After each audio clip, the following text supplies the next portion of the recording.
E a tensão no Oriente Médio aumentou e o risco de um conflito generalizado na região atingiu o nível máximo desde que o líder político do Hamas, Ismail Haniyeh, foi assassinado na capital do Irã no dia 31 de julho.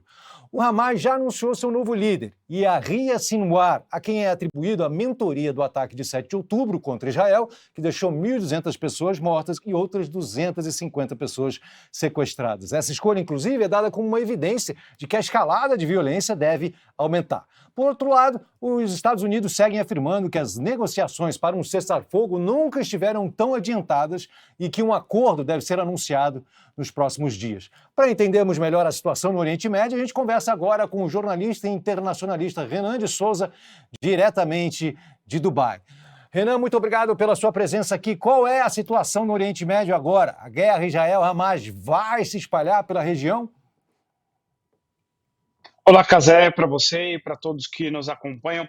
Cazé, a situação, na verdade, ela é bastante tensa, bastante complicada, no sentido de que está, neste momento, estudando da resposta que vai dar, né, ao assassinato do Ismail Haniyeh, que aconteceu inteira. O que a gente tem agora? Esse cálculo do Irã de como vai ser essa resposta, o tamanho da resposta, esse é o X da questão, né? Porque se a gente lembrar, o Irã, lá em abril, realizou um ataque a Israel, mas esse ataque ele foi avisado com bastante antecedência, com pelo menos 72 horas de antecedência, né? O Irã enviou ali mais de 300 drones e mísseis, o que permitiu com que os Estados Unidos e uma países que defendem Israel conseguissem interceptar esses mísseis, né? Foi algo ali mais teatral, né, para o Irã dar uma resposta. Agora, o Irã não quer a escalada de um conflito regional. O ministro das Relações, né, que está atuando neste momento,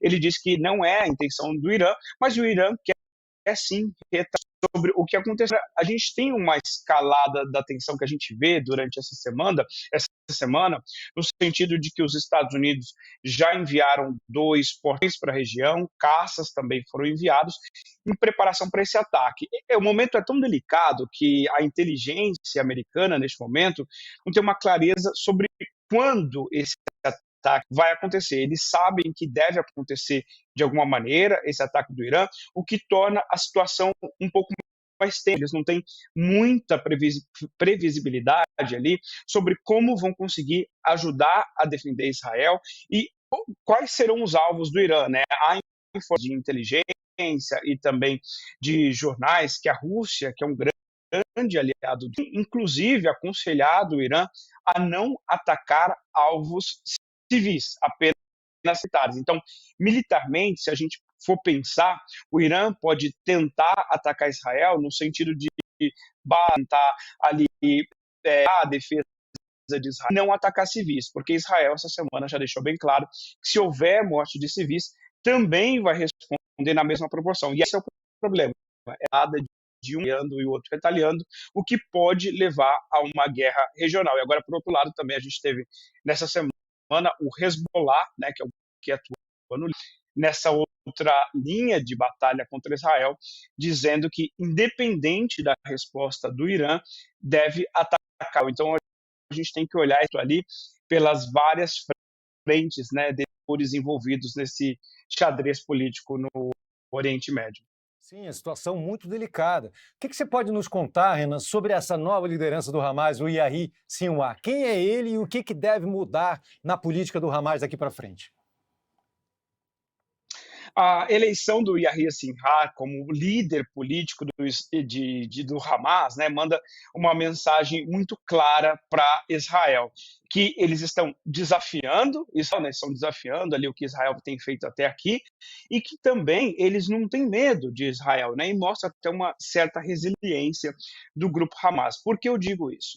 O Sinwar, ele foi um preso político de Israel por mais de 22 anos, né, ele nasceu em Ham Yunis, num campo de refugiados, ou seja, deu a ocupação israelense, ele é um prisioneiro, né, um ex-prisioneiro que foi trocado ali numa troca de prisioneiros em 2017, e ele é conhecido por ser justamente um dos mentores do ataque de 7 de outubro.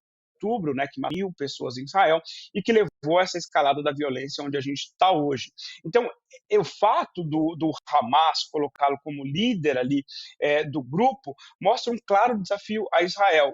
Ou seja, o que a gente pode ver, por outro lado, por exemplo, Israel pode dizer que não vai querer a mesa de negociação com Sinwar, justamente porque considera um terrorista. Ele é um inimigo número 1 de Israel.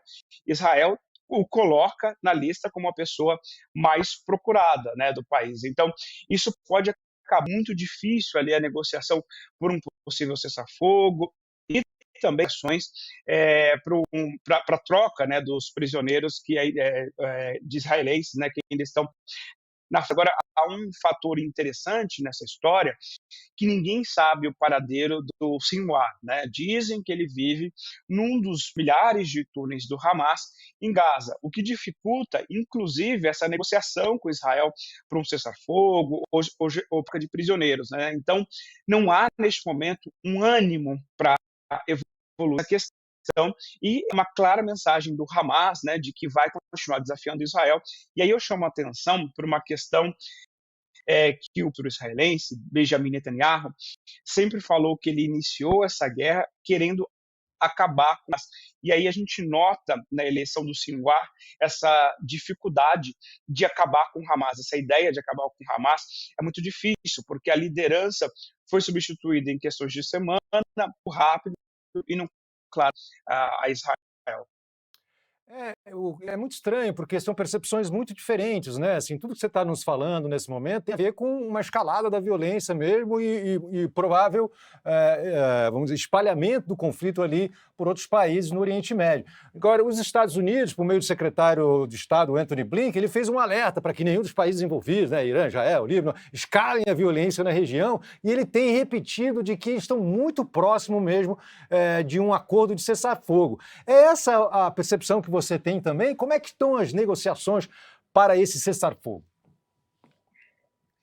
Acho que ainda um pouco distante, Cazé. Se acontecesse uma surpresa, acho que para mim, para qualquer jornalista ou analista de relações internacionais, neste momento, acho que seria uma surpresa. Mas o que há, de fato, é um grande esforço da diplomacia americana para tentar evitar que os dois lados, né, e eu digo Irã e Israel, calem ainda mais esse conflito, né? Eu que sempre cobri política americana, né? Essa semana eu recebi os comunicados do Departamento de Estado, da Casa Branca, e claramente não só o Anthony Blinken, o secretário de Estado americano, ligando para vários líderes do presidente americano Joe Biden, pegando o telefone, mandando mensagens direto para o rei da Jordânia, para o Egito, tentando com que outros atores, né? No caso da Jordânia, que é um grande Estados Unidos no Oriente Médio, ou o Egito, com quem os Estados Unidos têm uma boa relação, e alguns desses países que atuam como interlocutores entre Estados Unidos e também Irã, já que os Estados Unidos não negociam diretamente com o Irã, justamente tentando mandar mensagem do ruim, quão ruim seria essa escalada. Então, esse é o grande desafio da diplomacia americana, escalada, inclusive o esforço também falar com Israel, apesar de dizer que Israel tem o direito de se defender, que eles estão oferecendo para Israel, mas o presidente Joe Biden tem feito questão de falar para Israel quais serão as consequências de retaliar possível ataque do Irã que pode acontecer a qualquer momento. Então, como se diz em inglês, a gente ouve muito aqui o last push, né? A última tentativa de evitar que o conflito escale ainda mais, mas um cessar-fogo neste momento parece um pouco distante. Os ânimos ainda andam muito altos nessa região do mundo para chegar a um cessar-fogo. E esse problema da retaliação que você falou é muito sério, né? Porque a retaliação da retaliação da retaliação, quando você vê está todo mundo retaliando todo mundo, está todo mundo dentro do mesmo balaio e uma guerra generalizada. Bom, Sua avaliação é de que ainda estamos longe desse acordo de cessar-fogo. E a libertação dos reféns, que é um ponto crucial, né, de qualquer negociação. Tem um lado irônico até, porque as pessoas que estão presas ou que estão sequestradas ali pelo Hamas nesse momento eram as pessoas que avisaram o Israel antes, né? Porque eram muitas das meninas que ficavam olheiras ali na fronteira, observando a movimentação para saber se tinha alguma coisa estranha acontecendo. Elas relataram isso para os superiores dela e aparentemente nada foi feito. Esse parece uma grande falha aí de segurança de Israel. Mas essas mulheres que eram as olheiras estão sequestradas, estão sob o poder do Hamas. Como é que fica essa libertação dos reféns? Essa é uma situação ainda mais complicada, né? Porque se a gente pensar a morte do Ismail Haniyeh, né? O Irã acusa Israel, né? Israel nem publicamente contradiz essa informação e também não confirma essa informação, né? De que matou Ismail Haniyeh, mas a morte dele complica ainda mais a reféns, porque Ismail Haniyeh era a peça-chave nas negociações para um cessar-fogo. Em maio, inclusive, o que estava na mesa era um cessar-fogo que previa Israel acabar com as hostilidades ali em Gaza, que já deixaram quase 40 mil mortos. Inclusive, haveria uma troca de prisioneiros, né, prisioneiros palestinos que estão em Israel, seriam trazidos de volta. E, em contrapartida, o Hamas liberaria esses 110, cerca de 110 que o governo israelense estima que estejam em poder do Hamas. Então, ele era a figura que estava à frente dessas negociações, ele que ia à mesa de negociação. E o Ismail Haniyeh estava muito assim, vamos poder dizer, muito certo de que ele queria esse acordo, estava muito próximo de se chegar a esse acordo. E ele não era considerado um linha dura. Pelo contrário, estava muito próximo desse acordo acontecer. Agora, a morte dele deixa muito mais distante essa possibilidade de Israel conseguir trazer de volta esses reféns. E aí acaba gerando um problema para o próprio primeiro-ministro Benjamin Netanyahu, porque quando houve a morte ali do Haniyeh, esperava-se que, inclusive, ele poderia talvez baixar o tom e dizer, eliminou o líder político do Hamas, né, agente Israel, ele poderia dizer isso, agora a gente vai à mesa de negociação, o objetivo está concluído, vai liberar os reféns. Isso não aconteceu. Ele usou nesse momento, inclusive, escalou, né, colocou mais cartas na mesa, e aí você tem um outro, que é uma pressão muito grande da população israelense, né, inclusive das famílias desses reféns, sobre Netanyahu, pela busca, né, por trazer de volta esses reféns, porque o início da invasão de Israel, né, a Gaza, foi para trazer esses reféns, e o assunto acaba se perdendo. Então, Israel Benjamin Netanyahu, melhor dizendo, ele está ali numa divisão política, né? Ele tem uma coalizão muito frágil, ele quer manter a sua posição no poder, mas agora pode inclusive enfrentar oposição interna por a guerra e está trazendo mais inimigos, a guerra pode se expandir, inclusive com Hezbollah no Líbano, o Irã atacando Israel outra vez. Então, a Netanyahu pode inclusive aumentar, né, justamente a morte do Ismail Haniyeh, pode ser mais difícil essa negociação por trazer de volta aí esses 110, né, reféns que ainda na faixa de Gaza, Casé. Agora, Renan, para a gente finalizar a nossa conversa, quando você mata a pessoa que está sentada na mesa de negociação, fica a impressão de que você não está querendo negociar, ou estou enganado. Como é que isso repercute, assim? Porque, assim, você matou o cara que era o moderado do Hamas, que está sentando, negociando com você, está perto de um acordo. Você vai lá, mata esse cara e aí agora põe um ainda mais radical.